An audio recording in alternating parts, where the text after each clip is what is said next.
Kevin Gordon here from Autosavant.com with your February 24th edition of the Afternoon Commute. Happy Friday, made it through another week. A couple things to go through today, starting with a question. Did you like the movie RoboCop? I suppose another question would actually be, do you remember the movie RoboCop? Well, the movie RoboCop is supposed to be somewhat futuristic. All the cops drove Ford Tauruses. Well, Chicago has planned to follow their lead. They've bought 500 of the new Ford Police Interceptors. They're going to be a mix of sedans and SUVs, but the sedans look as Taurus-like as anything that was in the film. So it should be interesting to start to see those appear on the road. As a quick aside, I have actually seen the Chevy Caprice police package car. It was on the back of a trailer one day. I'm guessing it was getting demoed for a local municipality, but I wasn't quick enough to get any pictures of it, and I haven't seen one since. Next up for today, the new Ferrari that will be appearing at the Geneva Auto Show leaked onto the internet today. Its picture is here. That is the 2013 Ferrari F620 GT. So you can see it's styled a bit like the Ferrari FF, which I absolutely adore. Despite its controversy, I love the proportions of that car. In real life, there's few things as far as dream cars go that I'd rather have than that. And the F620 follows that same form, so in my eyes, it's quite handsome. It is, of course, going to be powered by a 700 plus horsepower V12. No turbocharging or anything silly like that going on. And it should be extremely fast and capable, to grossly oversimplify something that people will spend tens of thousands of words describing.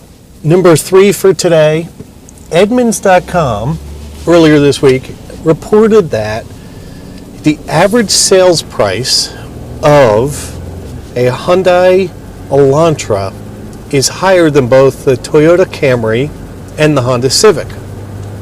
It's the first time that's ever happened, that Hyundai in a competitive segment has sold a car for more than its competitors. It's about $1,500 more than the, did I say Camry? If I did, I meant Corolla.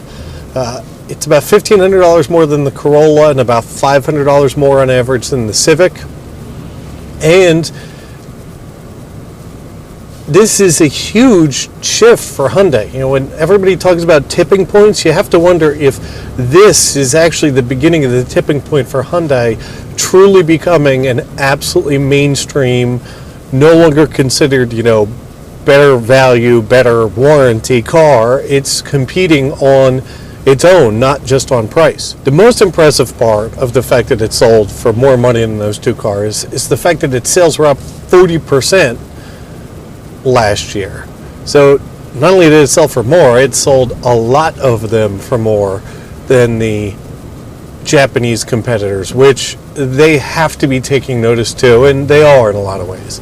But you keep hearing that the Civic's redesign is coming faster than expected, and you have to hope Toyota is going to do something with the Corolla, even though they do sell as well as they do.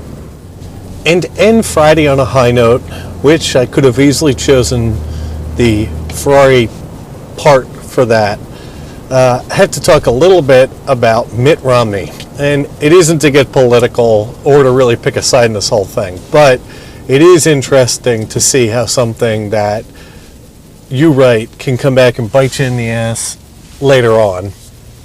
So Mitt Romney in 2008 or 2009 wrote an article for the New York Times that basically said that the auto manufacturers should be left to fail. Bailing them out would only delay the inevitable.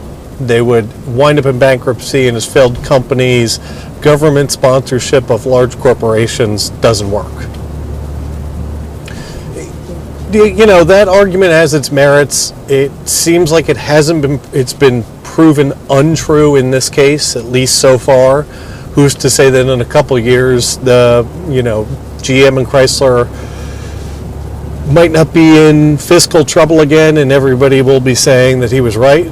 But Mitt Romney is currently out campaigning in Michigan, which is going to be an absolute critical state for him in the campaign for the Republican nomination. Rick Santorum's on a roll right now out there, and he really needs to win Michigan.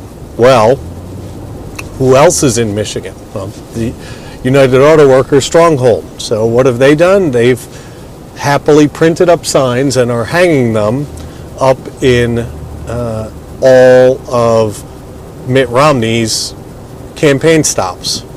So it should be interesting to see if that comes back to bite him. And that's all I had.